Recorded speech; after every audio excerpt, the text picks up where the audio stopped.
درود پاک اللہم صلی علی سیدنا محمد وعلی آل سیدنا و مولانا محمد وبارک وسلم وصلو علیہ. مل کے پڑھیے الصلاۃ والسلام علیک یا سیدی یا رسول اللہ. الصلاۃ والسلام علیک یا سیدی یا حبیب اللہ. الصلاۃ والسلام علیک یا سیدی یا نبی اللہ وعلی آلک واصحابک یا سیدی یا نور اللہ. وعن ابی ہریرہ قال قال رسول اللہ صلی اللہ علیہ وسلم یکون فی آخر الزمان دجالون کذابون یأتونکم من الاحادیث بما لم تسمعوا انتم ولا آباؤکم فإیاکم وإیاہم لا یضلونکم ولا یفتنونکم. رواہ مسلم. روایت ہے حضرت ابو ہریرہ رضی اللہ تعالیٰ عنہ سے. آپ فرماتے ہیں فرمایا رسول اللہ صلی اللہ علیہ وآلہ وصحبہ وسلم نے کہ آخری زمانے میں جھوٹے دجال ہوں گے جو تمہارے لیے وہ احادیث لائیں گے جو تم نے نہ سنی اور نہ تمہارے باپ دادوں نے. ان کو اپنے سے اور اپنے کو ان سے دور رکھو وہ کہیں تمہیں گمراہ نہ کر دیں اور فتنے میں نہ ڈال دیں. واضح فرمان ہے حضور علیہ الصلاۃ والسلام کا. تھوڑا سا اس کو سمجھنے کی ضرورت ہے کہ عمومی طور پر احادیث میں جو دجال کا لفظ آیا ہوتا ہے تو وہ دجال کا لفظ عمومی طور پر نبوت کے جھوٹے دعوے داروں کے لیے ہوتا ہے.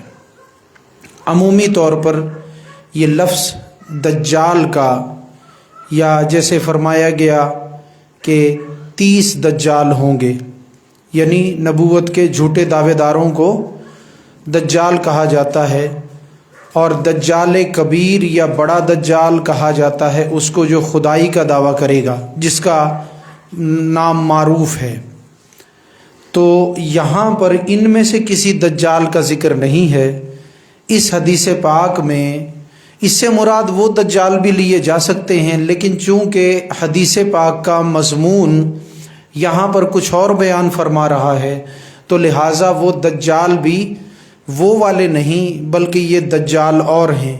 یہ کون سے دجال ہیں سنیے کہ وہ لوگ جو جھوٹی احادیث پاک گھڑ کر لوگوں کے سامنے پیش کر دیں اور ان کے عقائد کو جھوٹی روایتیں سنا کر خراب کریں اور ان کے اعمال کو خراب کریں، حلال کو حرام بتائیں، حرام کو حلال بتائیں، اور اس کے ثبوت میں، اس کی دلیل میں کسی گھڑی ہوئی حدیث کو پیش کر دیں.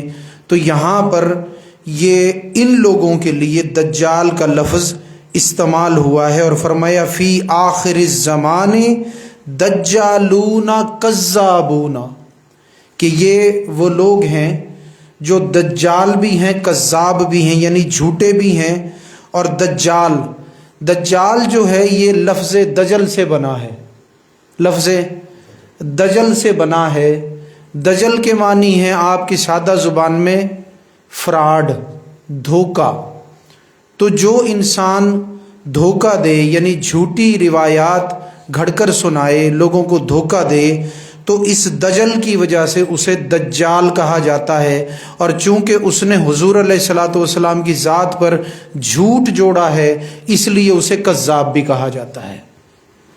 تو اب یہ دجالون کذابون یہ جمع کے صیغے ہیں، یعنی یہ الفاظ جمع کی نشاندہی کرتے ہیں. یعنی دجال بھی ایک نہیں ہوگا اور کذاب بھی ایک نہیں ہوگا، بلکہ دجالون کذابون، یعنی دجال بھی کافی سارے ہوں گے اور کذاب بھی کافی سارے ہوں گے.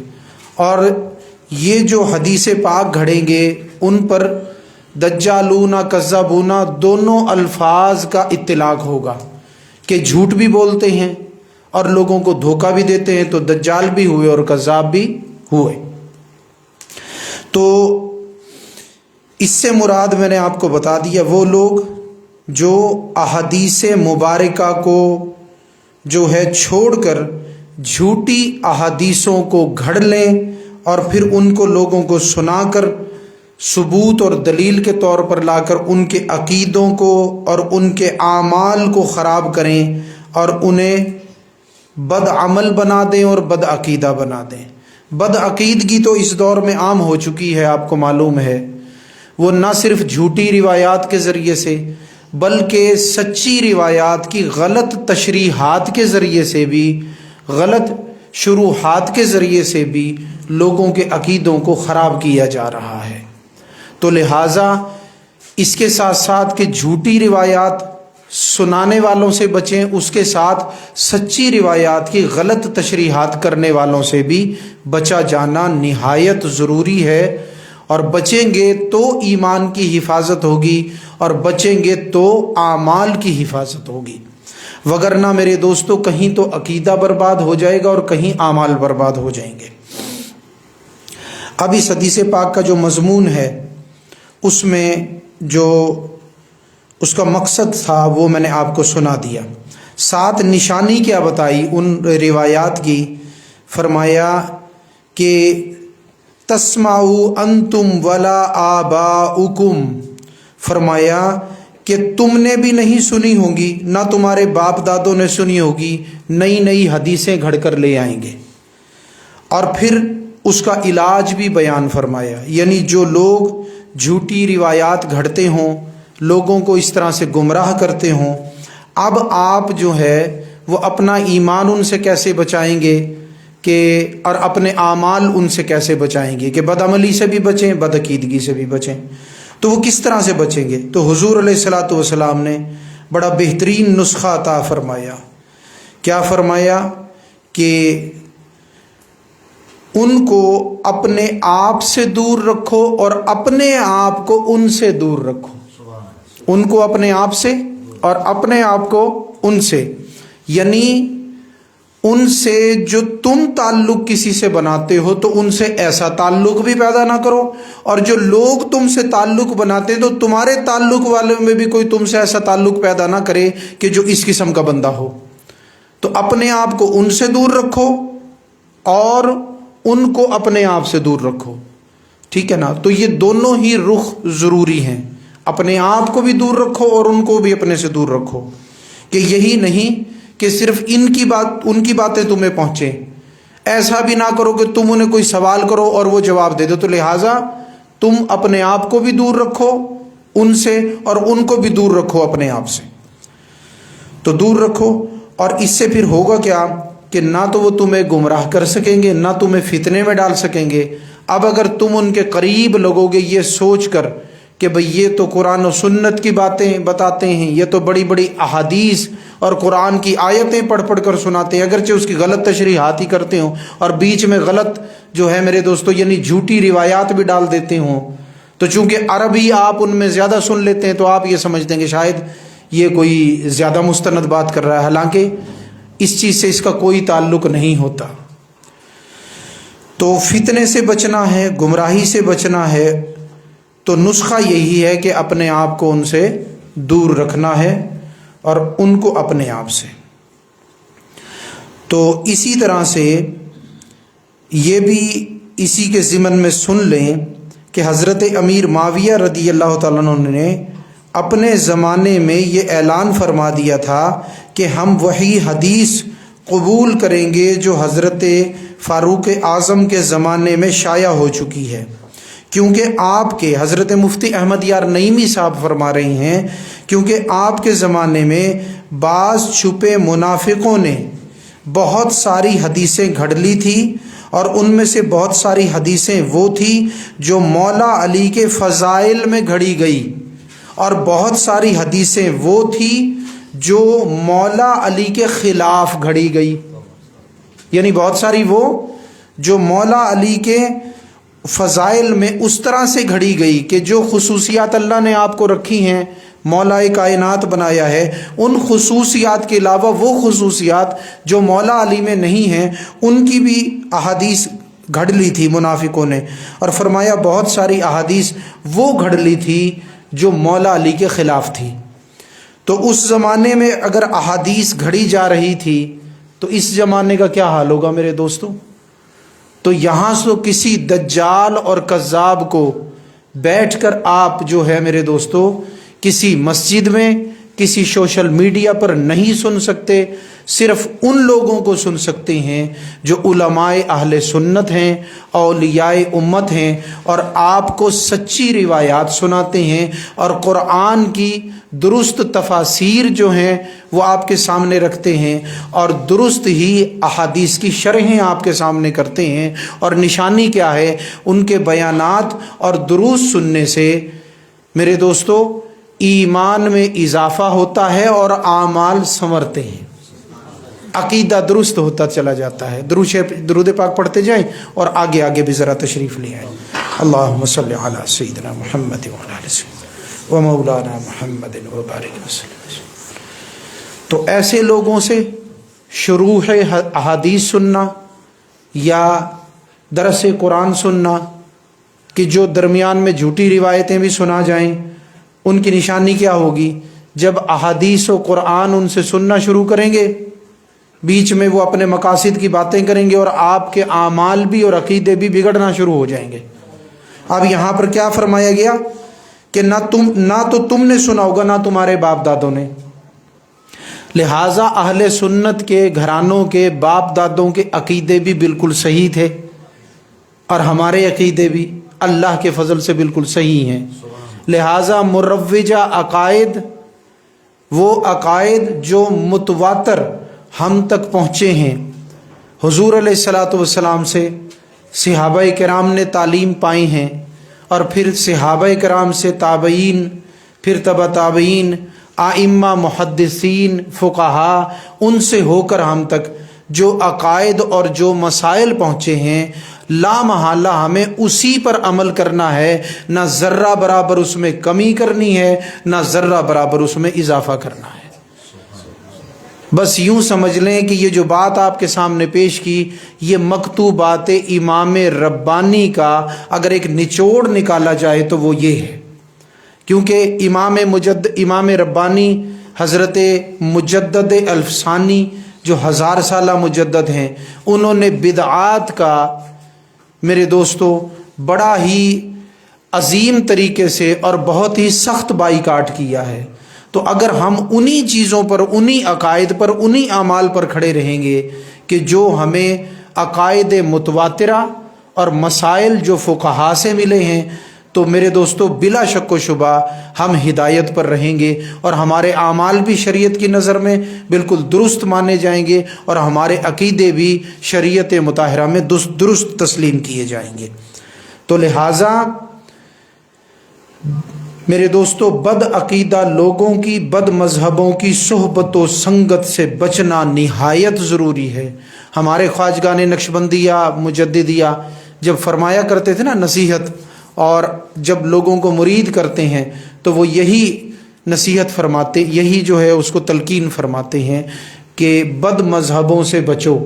اب یہ حدیث اس جملے کی تصدیق کر رہی ہے، فرمایا کہ ان کو اپنے سے اور اپنے کو ان سے دور رکھو، یعنی بد عقیدہ لوگوں سے خود دور رہو اور ان کو اپنے آپ سے دور رکھو۔ تو یہ جو ہے میرے دوستو آج کی حدیث کا خلاصہ آپ کے سامنے میں نے پیش کر دیا۔ تو سبق کیا ملا کہ ان کو اپنے آپ سے دور رکھنا ہے، کہیں گمراہی فتنے میں نہ ڈال دیں، ان کی باتوں کو نہیں سننا، اگرچہ وہ کیسی اچھی باتیں کریں، ان کے دروس کو نہیں سننا، سوشل میڈیا پہ ان کو نہیں سننا، میرے دوستو مساجد کے ممبروں پر جا کر ان کو نہیں ممبر پر بیٹھے ہوں تو نہیں سننا، ہر جگہ پہ ان سے اپنے آپ کو اور ان کو اپنے آپ سے دور رکھنا ہے۔ اب اس حدیث پاک کی مختصر شرح کے بعد دوسری روایت کو پڑھتے ہیں جو حضرت ابو ہریرہ سے ہی سلسلہ وار مروی ہے۔ درود پاک پڑھیں۔ اللہم صلی علی سیدنا محمد وعلی آل سیدنا و مولانا محمد وبارک وسلم وصلو علیہ۔ وعنہ قال کان اہل الکتاب یقرؤون التوراۃ بالعبرانیۃ ویغسرونها بالعربیۃ لأہل الاسلام فقال رسول اللہ صلی اللہ علیہ وسلم لا تصدقوا اہل الکتاب ولا تکذبوہم وقولوا آمنا باللہ وما انزل الینا الآیہ۔ رواہ البخاری، روایت ہے انہی سے یعنی حضرت ابو ہریرہ سے، آپ فرماتے ہیں کہ اہل کتاب مسلمانوں کے سامنے عبرانی زبان میں توریت پڑھ کر عربی میں اس کا ترجمہ کرتے تھے، تب حضور پاک صلی اللہ علیہ وسلم نے ارشاد فرمایا کہ اہل کتاب کو نہ سچا کہو نہ جھوٹا، نہ سچا کہو نہ جھوٹا، یہ کہہ دو کہ آمنا باللہ وما انزل الینا الآیہ، ہم اللہ پر اور اس پر ایمان لائے جو ہماری طرف اتارا گیا۔ اس حدیث پاک کے مقصد کو سن لیں کہ اس حدیث پاک کی مراد کیا ہے، یہ حدیث پاک ہماری کس ضمن میں رہنمائی کر رہی ہے۔ فرمایا جا رہا ہے کہ جب لوگ تمہارے سامنے یعنی کوئی یہودی یا نصرانی تمہارے سامنے کیا پڑھے، توریت پڑھے، انجیل پڑھے، اپنی کوئی کتاب زبور شریف پڑھے، جیسے ساری کتابوں کو اکٹھا کر کے بائبل کا نام دیا گیا ہے، اگر کوئی بھی کتاب تمہارے سامنے پڑھے تو اس کے اندر تمہیں یہ دیکھنا ہے کہ یہ کتاب جو ہے وہ تحریف شدہ ہے، اور یہ بات یقینی ہے۔ یہ جو توریت شریف ہے، زبور شریف یا انجیل شریف، یہ کتابیں اس زمانے میں اس صورت میں موجود نہیں جیسے ان پاک پیغمبروں پر یہ نازل ہوئی تھی۔ رسولوں پر جو آیات نازل ہوئی تھیں، کسی آیت کی کاٹ چھانٹ کی گئی ہے، یعنی درمیان سے لفظ نکالے گئے ہیں۔ تحریفات بھی تو بڑے گہرے طریقے سے ہوئی ہیں، کوئی سمپل نہیں ہے، سادہ انداز میں نہیں ہوئی کہ آپ آیتوں کو یہ الگ کر لیں کہ چلو جی یہ آیت تحریف شدہ ہے تو یہ نازل شدہ ہے، یہ نازل شدہ ہے، یہ گھڑی ہوئی ہے، یا یہ تحریف شدہ ہے۔ میرے دوستو، تحریفات بڑے عجیب انداز سے ہوئی ہیں کہ کچھ آیات وہ ہیں جن میں سے لفظ نکال کر دوسرے لفظ ڈال دیے گئے، کچھ آیتیں وہ ہیں جنہیں سرے سے مٹا کر ان کی جگہ پر کچھ اور لکھ دیا گیا، کچھ آیتیں وہ ہیں جو جوں کی توں برقرار ہیں۔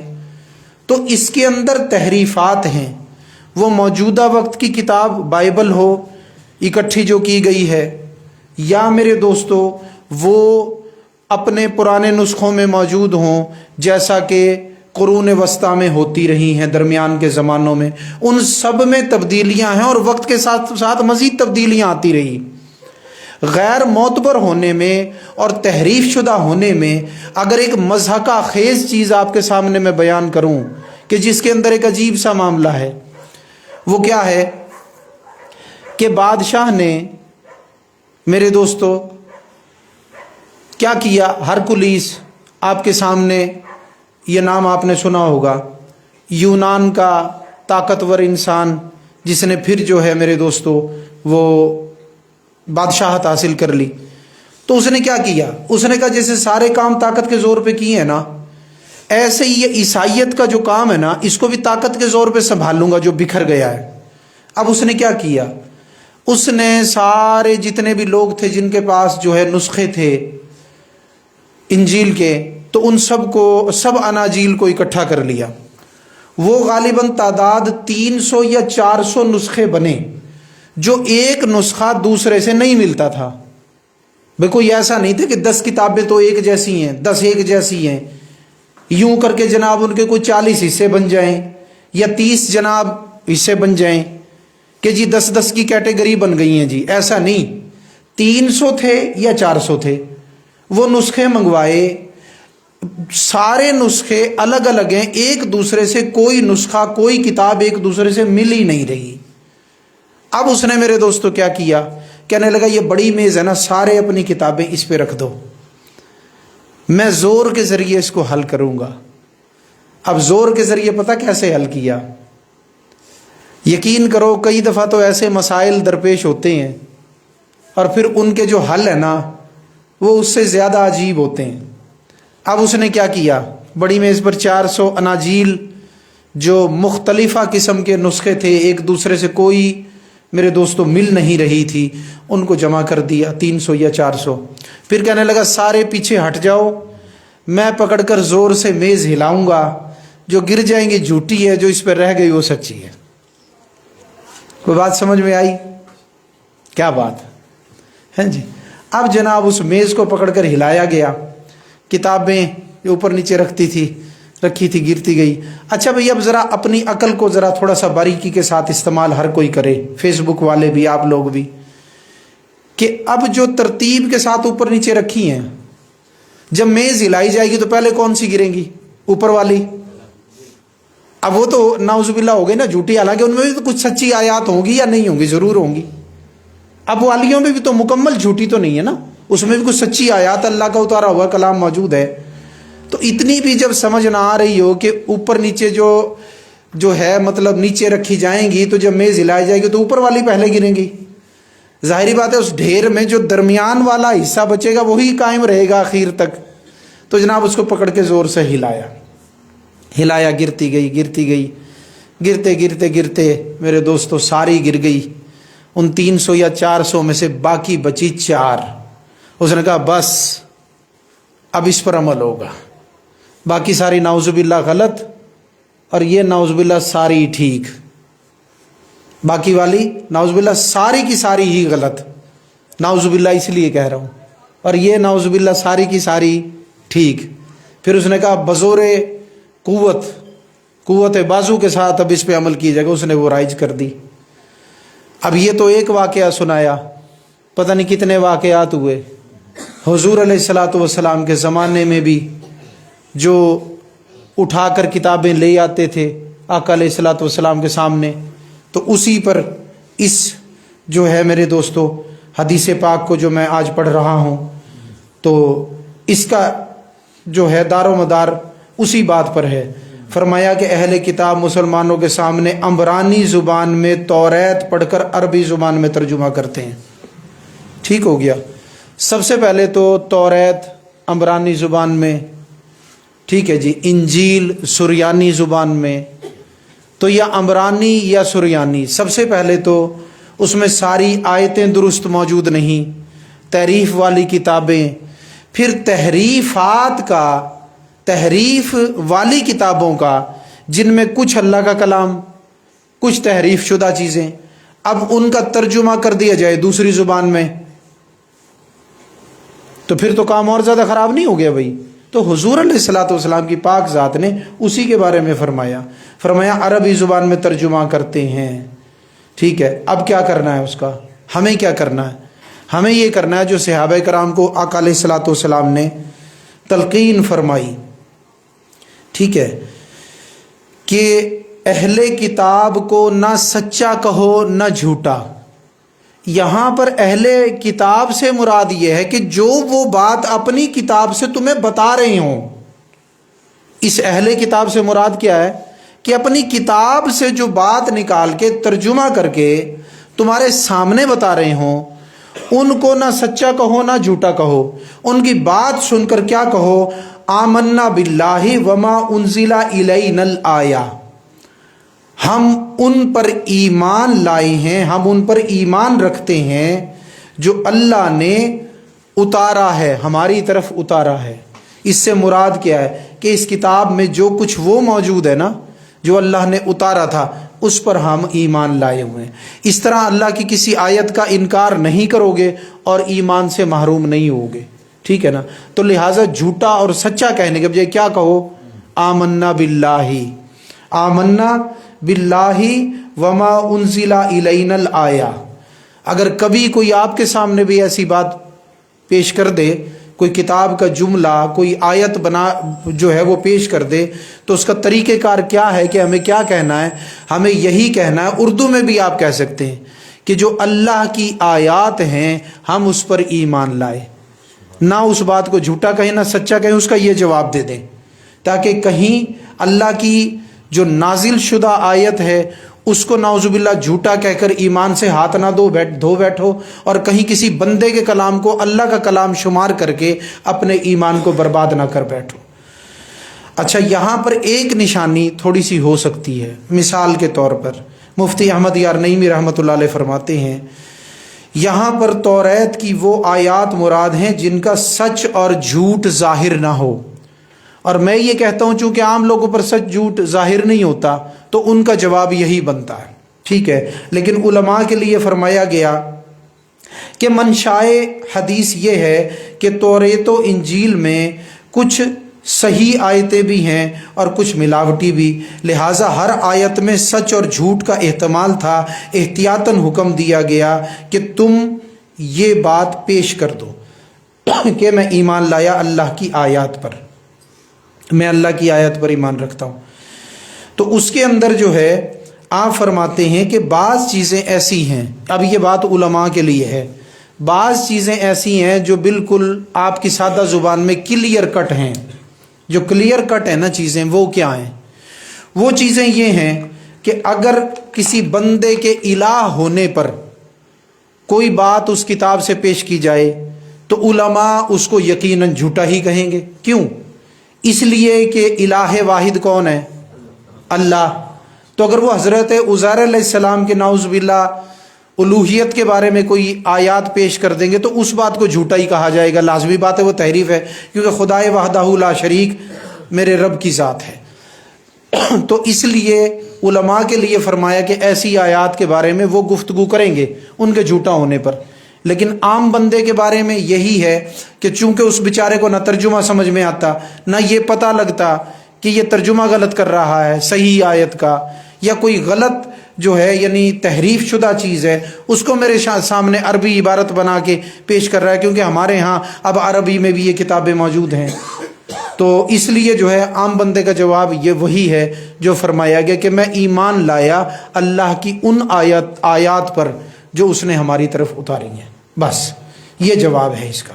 تو یہاں پر میں نے آپ کے سامنے دو روایات کو پیش کر دیا جو حضرت ابو ہریرہ سے ہی جو ہے میرے دوستو روایت تھی۔ ایک کا دونوں کا رخ تو وہی تھا کتاب و سنت کے مسائل کے بارے میں، لیکن دونوں میں تھوڑا تھوڑا فرق تھا۔ ایک آپ کے سامنے پیش کی جو آخری زمانے کے جھوٹے دجال ہوں گے جو جھوٹی روایتیں پیش کریں گے، اور دوسری اہل کتاب کے بارے میں آپ کے سامنے میں نے جو ہے وہ پڑھی ہے۔